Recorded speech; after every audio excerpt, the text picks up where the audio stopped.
us now. Ava Wallace from the Washington Post, of course, their Wizards beat reporter. Hey, friend, didn't think I was going to talk to you today.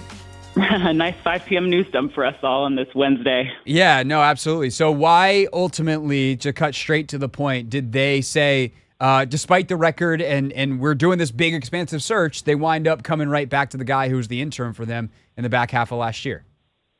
Yeah, listen, the Wizards are a rebuilding team who needs someone who, one, can kind of handle the room and whose voice is effective in a locker room that needs a lot of guidance and a lot of kind of ego management there with a bunch of different types of personalities. That's every NBA locker room. But Brian Keefe has a shown track record with young players in particular, and he really got through to this group.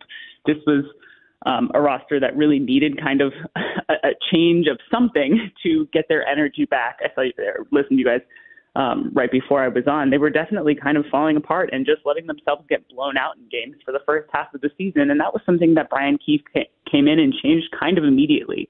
First, it was kind of, honeymoon period, something's new. Okay, let's see what happens later. But it really did last till the end of the season. And he handled a lot of tough conversations in that locker room very well.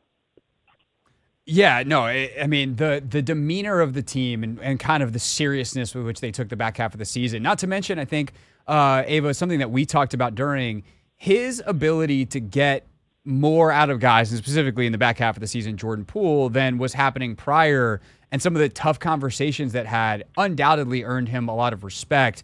What have you been able to find out about some of those conversations and how Keefe was able to handle them with such grace, finesse, whatever words you want to use to describe what ultimately turns into efficacy? Yeah, I think efficacy is the right word. All the players that I've spoken to said that they really appreciated his directness. I mean, this is a blunt dude who kind of tells you what he's thinking, tells you how it should be, and there's not really accepting anything else there. Even if you ask him, what's the second message, or how do you what if this breaks down? No, there's not really much of that with Brian Keefe. He's a really direct communicator, which doesn't mean he can't handle sensitive situations, but I think he's really good at talking to players kind of how they like to be talked to as basketball players, as someone who he's coming in and saying, I want to maximize your potential here. He was part of that decision to send Jordan Poole to the bench, and he was the one who had to tell him. And, Jordan Poole was not happy. He made that very clear that he was not happy, and Brian Keefe kind of moved on and let it work itself out, and that's how he played that.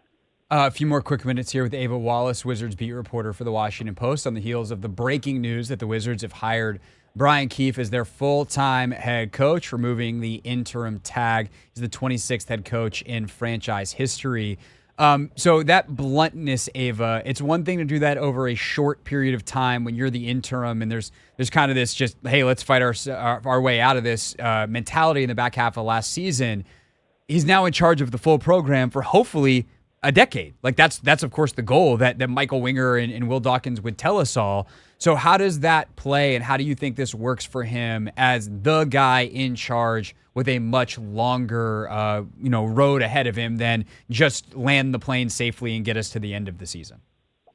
Yeah, I actually think I would maybe adjust those expectations. I think as the Wizards are kind of rebuilding and getting their feet under them, they're not as much worried about someone like a Phoenix Suns who needs a face of the franchise, who needs someone to sell their teams. Wizards definitely need people to sell their team. That's not necessarily coming from the coach, but I would say he is in charge of kind of landing the plane, keeping everything on track.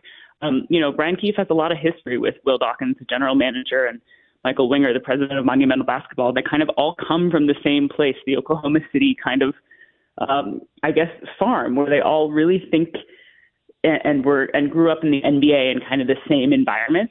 So I think he's somebody who's definitely going to work very well with the front office to implement what they want to implement over the next few years. And then he can work well with the young guys. So for him, I don't want to say expectations are low, because I do not think they're low with this front office.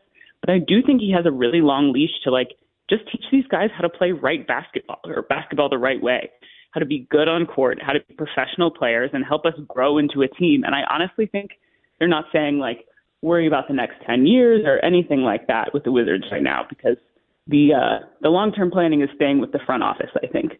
Last thing for you, God bless you. You were with this team every day during the season. So what's your favorite Keefe story from the time he took over? Oh, that's a really good question. I don't know if I have a favorite Keefe story. This guy is a real like hardcore basketball guy. Like he goes into it was really funny being in press conferences with him when he was finally the one talking. Like he'd walk into the Celtics press room, and of course he grew up in Boston, so he has deep history and respect for the Celtics. But he's like shouting out reporters that he knew when he was an assistant in Seattle the first year that he was with the Sonics. Like this guy is a 16-year NBA veteran, and he knows a lot of people. So it's very fun kind of just trailing him around an NBA arena, and he's really good with remembering faces and names, and he's been around the block for sure.